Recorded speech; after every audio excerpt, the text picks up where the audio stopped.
Good morning. I'm Pete Najarian. This is the Take on Friday, and I will say this. The markets today are just moving in one direction, so that's a good thing. Yesterday, we had the markets all over the place like we've had. We've had the roller coaster ride that we've all been talking about. Volatility absolutely is there. Yesterday, in the final hour of the day, just a regular day, we recovered by 500 points to the upside to finish down about 100 points. The markets have been absolutely on fire and crazy and volatile, and we know that, but that just continues to be what we talk about each and every day. You look at the NASDAQ, final hour, 220 points, we ripped higher. We got we did get into just over flat. We were up 6 points on the NASDAQ yesterday. So gives you a little bit of an idea that things were definitely rocking and rolling and the volatility was there. We had a nice move in energy. The crude oil moved back up 106, 107. Bitcoin really was the story of the day, though. A lot of people talking about not just Bitcoin itself, but cryptocurrencies and all of what is going on and some of that whole, process of what we're watching in front of our very eyes. It's been dripping lower and lower and lower. Yesterday finished right around that 28,000 level. So gives you some sense of just the wild ride. This is something, when you look at Bitcoin, that was $68,000 not that terribly long ago. And here we are now at 28,000. Says something about that for sure. 10-year, 288. And I look at volumes. Now, we did have some massive volumes yesterday. Almost 47 million contracts yesterday trading. Apple was a big, huge part of that, 2.5 million of those contracts. Throw in Tesla for another 1.8 million. And I got to throw this one in there because AMC, which definitely stood out yesterday, is it back? A lot of people are questioning that. Not quite a million contracts, but 855,000 contracts trading in there yesterday. So healthcare definitely stood out. That was up about 1% yesterday. Had a nice, big, huge turnaround yesterday in consumer discretion. Went from very negative to positive territory. Technology still did finish a little bit down, but not nearly as bad as it was, but down about 1%. Energy actually finished the day flat, and then financials with a little bit of pressure. What were some of the names that were really ripping and moving around throughout the markets yesterday? Well, on the positive side, we had Tapestry, we had Dish, we had Etsy, we had Under Armour.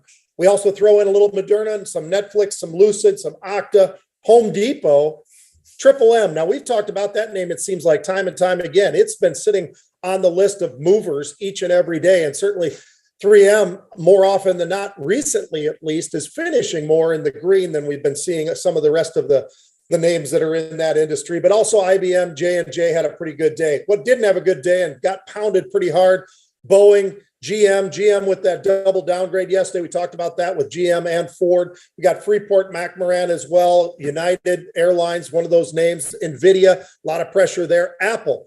When Apple's going down at the way that and Microsoft were moving recently, that is a big pull, of course, on the NASDAQ with those mega caps, and they move to the downside. Also, take a look at something like a Marriott yesterday under some pressure.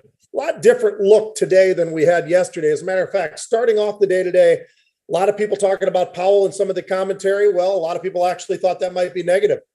Wow, are they wrong? Look at the markets today. Started in the pre-market, we were up over 300 points on the Dow, 250 points on the NASDAQ, 55 on the S&P. We've had a little bit of a dip, but that didn't last long, and we've been off to the races ever since. So we'll see how this plays out the rest of the day. But in the first hour, we're up nearly 500 points on the Dow, 375 points on the NASDAQ, and nearly 90 points on the S&P. That's a great start. Now, a lot of people, as I say, Powell and the commentary yesterday, a lot of folks were actually interpreting that to be sort of negative. I think he was just sort of stating the obvious of what they have seen and being honest about some of the mistakes maybe the Fed has made, being a little bit slow behind the curve, all of that. Crude, 108, 109. So we are steadily kind of moving back up. We had that dip. We were underneath 100 not too terribly long ago in the 99 category. And here we are now, $10 higher. Shows you how resilient some of that is in different areas. But we talk about inflation all the time.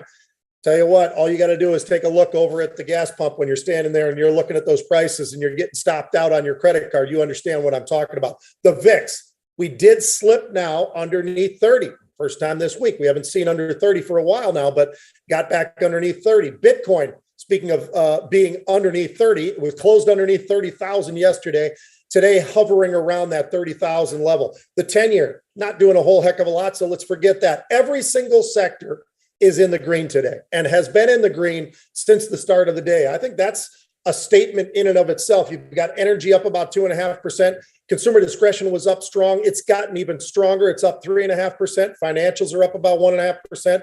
Technology, tech stocks up about 3%, hence why you're seeing that NASDAQ right now absolutely ripping to the upside, up nearly 400 points.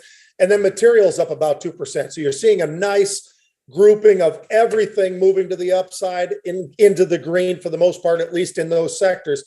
What are some of the individual names, though? Take a look at Wynn, Las Vegas Sands, Caesars, all of those to the upside today. Some of the beta energy. Look at an APA. We are seeing some unusual option activity in some of the energy names again. Bullish, unusual option activity. We've got Lucid, we've got DocuSign, we've got Lulu with a really strong day. Datadog, Boeing, which yesterday was on that list, getting smacked to the downside. It's actually moving really, really well to the upside today, along with American Express and Disney, post earnings for Disney now a couple of days back.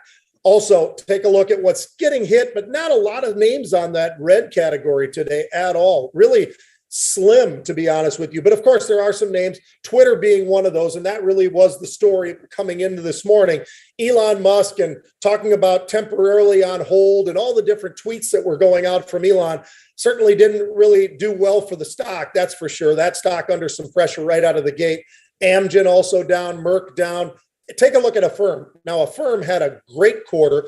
They were supposed to lose about 51 cents. They lost 19 cents. That's a big win. Still losing, but a big win for them. That's why that stock is ripping to the upside.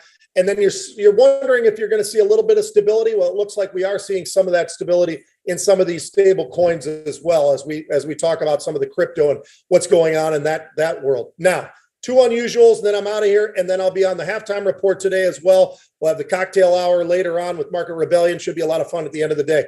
But we still got a lot to do before then. Zendesk, trading 102.50 today. We had a buyer of 3,500 of the June 115 calls. Now, those calls, you got a little bit of time on your hands. Those calls got a lot of premium there.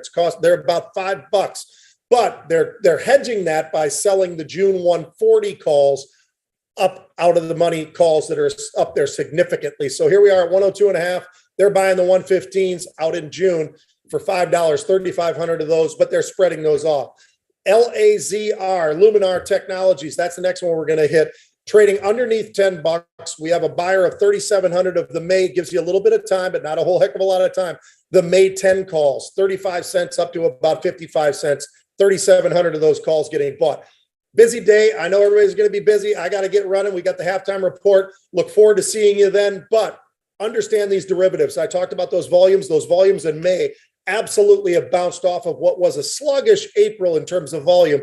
We're seeing it again, but you've got to have that knowledge if you want to participate in the derivatives world. Have a great day of trading.